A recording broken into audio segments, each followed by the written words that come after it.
Breaking news చూస్తున్నాం. ప్రజల ఆరోగ్య పరిరక్షణకు ప్రభుత్వం కీలక నిర్ణయం తీసుకుంది. వ్యాధులు వచ్చిన తర్వాత చికిత్స అందించడం కంటే ముందుగానే గుర్తించి నివారించడమే ప్రధాన లక్ష్యంగా కొత్త పథకానికి ఆమోదం ఇచ్చింది. ఈ పథకం ద్వారా రాష్ట్రంలో గుర్తించిన ప్రతి వ్యక్తికి మొత్తం 47 రకాల వైద్య పరీక్షలు నిర్వహించనున్నారు.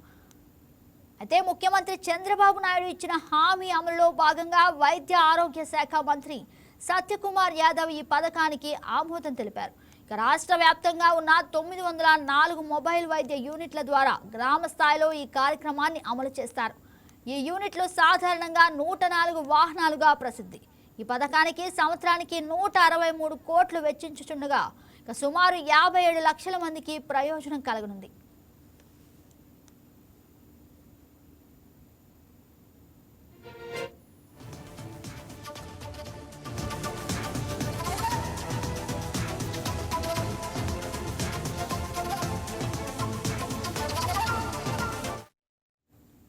ప్రతి మొబైల్ యూనిట్ రోజుకి సుమారు 20 మందికి పరీక్షలు నిర్వహించేలా ప్రణాళిక సిద్ధం చేశారు.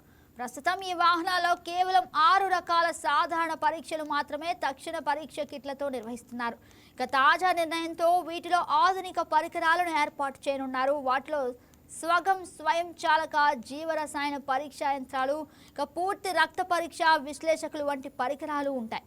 దీంతో కాలేయం, కొవ్వు స్థాయిలు, మూత్రపిండాల పనితీరు వంటి అంశాలపై 11 విభాగాల్లో 47 రకాల ముఖ్య పరీక్షలు అందుబాటులోకి రానున్నాయి.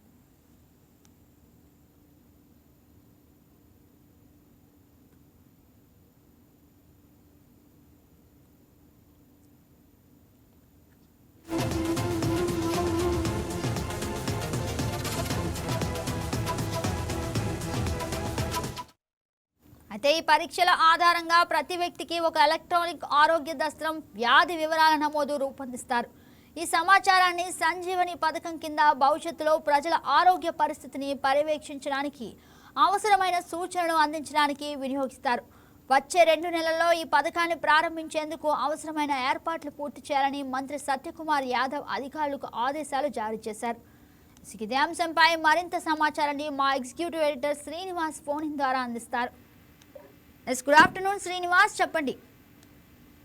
వైఎస్ జగన్ ఏదైతే రాష్ట్ర ప్రభుత్వం మరోసారి ఆంధ్రప్రదేశ్ ప్రభుత్వ ఆరోగ్యం మీద దృష్టి సారించిందని చెప్పాలి.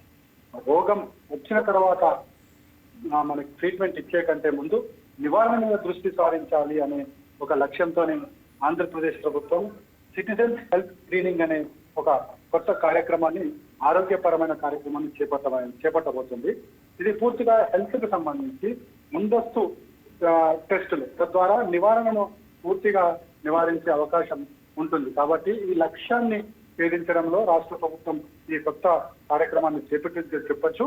ఏదైతే ముందస్తుగా ప్రతి వ్యక్తికి సంబంధించి ఆరోగ్యపరమైన అంశాలన్నిటి మీద కూడా ఒక పరీక్షలు జరపడం, తద్వారా వాటికి సంబంధించిన సమాచారాన్ని సేకరించడం, భవిష్యత్తులో రాబోయే ఏ విధమైన రోగాలైనా తట్టుకునే విధంగా దానికి సంబంధించిన ట్రీట్మెంట్ ని అందించడం అనే లక్ష్యాలతోని ఈ సిటిజన్ హెల్త్ స్క్రీనింగ్ అనేది మనకి పనిచేస్తుంది. మనకి గతంలో కూడా ఉండేది, కానీ అప్పుడు కేవలం 6 పరీక్షలు మాత్రమే నిర్వహించేవారు. కానీ ఈసారి 47 పరీక్షలు నిర్వహించాలని చెప్పేసి కూడా రాష్ట్ర ప్రభుత్వం నిర్ణయించింది. ఈ మేరకు ఆరోగ్య శాఖ మంత్రి సత్యకుమార్ యాదవ్ మీకు సంబంధించిన ఆదేశాలు కూడా జారీ చేయడం జరిగింది. ఈ కార్యక్రమం ద్వారా ఏదైతే 55 లక్షల మంది సిటిజన్ ఎవరైతే ఆంధ్రప్రదేశ్ పౌరులు ఉంటారో వాళ్ళకి వివిధ రకాలుగా పరీక్షలు నిర్వహిస్తుంటారో, ఈ మన సంక్షేమ హాస్టల్లో ఉన్నవారు కావచ్చు, విద్యార్థులు కావచ్చు, అదేవిధంగా వెనుకబడిన ప్రాంతాల్లో ఉన్నవారు కావచ్చు, వారికి ఈ పరీక్షలు నిర్వహించబోతున్నారు.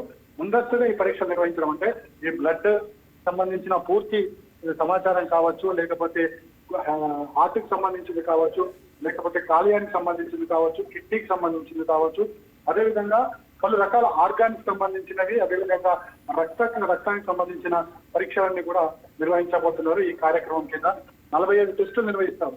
45 టెస్టుల ద్వారా ఆ వ్యక్తికి ఏ విధమైన రోగం ఉంది, ఒకవేళ భవిష్యత్తులో ఏదైనా రోగం వస్తే వాటి నివారణకు ఏ విధమైన చికిత్స అందించాలన్నది ఈ సిటిజన్ చార్టర్ యొక్క ప్రధాన ఉద్దేశంగా మనం భావించాల్సి ఉంటుంది. ఇందుకోసం 162 కోట్ల రూపాయల ప్రత్యేక రాష్ట్ర ప్రభుత్వం ఖర్చు చేయబోతుంది. 104 వాహన సంచార వైద్యశాల మొబైల్ మెడికల్ వాహనం ఏదో ఆ దాని ద్వారా కూడా ఈ మొత్తం టెస్టులు నిర్వహించబోతుంది. ఇంతకు ముందు కూడా ఈ పథకం ఉన్నప్పుడు ఇప్పుడు కేవలం 6 రకాల ప్రాథమిక పరీక్షలు మాత్రమే, అది కూడా ర్యాపిడ్ యాక్షన్ అంటే ర్యాపిడ్ కిట్స్ ద్వారా నిర్వహించేవారు. కానీ ఈసారి 47 రకాల పరీక్షలను పూర్తిగా ఆటోమేటిక్ బయోకెమిస్ట్రీ అనలైజర్ ద్వారా నిర్వహించబోతున్నారు. తద్వారా రాష్ట్ర ప్రజలకు ముందస్తుగానే ఏదైనా రోగం వస్తే దాని నివారణ కోసం తీసుకోవాల్సిన చర్యలను ఈ సిటిజన్ హెల్త్ స్టార్టర్ ద్వారా తీసుకోబోతున్నారు. శ్రీనివాస్, అంటే ఆరోగ్య పరిరక్షణకు ప్రభుత్వం అయితే ఈ కీలక నిర్ణయం తీసుకుంది. అయితే దీనిపైన ప్రజలు ఏ విధంగా స్పందిస్తున్నారు? అంటే ఈ కార్యక్రమం నిన్ననే రాష్ట్ర ప్రభుత్వం తీసుకుంది కాబట్టి దీని పరీక్ష అంటే ఈ చర్యలు ఇంకా ప్రజల్లోకి వెళ్లాల్సి ఉంది, ఈ పరీక్షలు నిర్వహించాల్సి ఉంది. అయితే ఇలాంటి కార్యక్రమాల వల్ల ప్రజలకు బెనిఫిట్ ఎక్కువ జరుగుతుంది. ఎందుకంటే ముందస్తు నివారణకు సంబంధించిన చర్యలు కాబట్టి, పరీక్షలు కాబట్టి ప్రజలందరూ కూడా దీన్ని స్వాగతిస్తారు. ఖచ్చితంగా ఇది ఫ్రీ పరీక్షలు. గతంలో మనం ఇలాంటి పరీక్షలు నిర్వహించాలనుకుంటే కనుక ఏ ఒక్క ఆసుపత్రికి వెళ్ళినా, ఏ ప్రైవేట్ ఆసుపత్రికి వెళ్ళినా కనీసం 50,000 రూపాయల పైసలు ఖర్చు అయ్యే అవకాశం ఉంది. సో అలాంటి వాటిని రాష్ట్ర ప్రభుత్వమే నిర్వహిస్తుంది, ముందస్తుగా నిర్వహిస్తుంది. తద్వారా నివారణ చర్యలు కూడా చేపట్టడానికి ఇది ఒక సులువైన మార్గంగా మనం భావించాల్సి ఉంటుంది. జగన్ శ్రీనివాస్, అలానే అంటే 904 మొబైల్ వైద్య యూనిట్ల ద్వారా గ్రామ స్థాయి నుంచి ఈ కార్యక్రమాన్ని చేసినట్టు తెలుస్తుంది. అయితే దీని గురించి మీరేమంటారు? 104 సర్వీసెస్ అనేవి మనకు రాష్ట్రంలో గత దశాబ్ద కాలంగా కూడా నడుస్తున్నాయి. అంటే ఈ 104 సర్వీసులన్నీ కూడా ఏవైతే గ్రామాల్లోకి వెళ్తుంటాయి, వారాల్లో ఒకసారి 2 సార్లు ఆ గ్రామంలోకి వెళ్ళడము, అక్కడ పరీక్షలు నిర్వహించడము, అక్కడ వైద్య సేవలు అందించడము, వైద్యులు కూడా దాంట్లో ఉంటారు. వైద్యులు కూడా వెళ్ళి అక్కడ ఎవరైతే గర్భిణీ స్త్రీలు కావచ్చు, లేకపోతే ఇతర రోగాలకు సంబంధించిన వాళ్ళు కావచ్చు, వాళ్ళకి పరీక్షలు అందించే వైద్య పరీక్షలతో పాటు చికిత్స అందించే కార్యక్రమం ముందు కొనసాగుతుంది.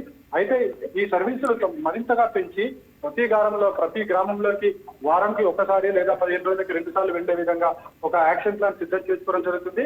తద్వారా ఈ పరీక్షలు నిర్వహించడం వీలవుతుంది. అదేవిధంగా ఈ పరీక్షలకు సంబంధించిన ఏవైతే చికిత్స అందించాలో చికిత్స కూడా అక్కడి నుంచి అందించే వీలు కలుగుతుంది. కాబట్టి దీన్ని మరింతగా విస్తృతపరచాలని చెప్పేసి రాష్ట్ర ప్రభుత్వం భావిస్తోంది. Jagan right Srinivas, thank you for the update.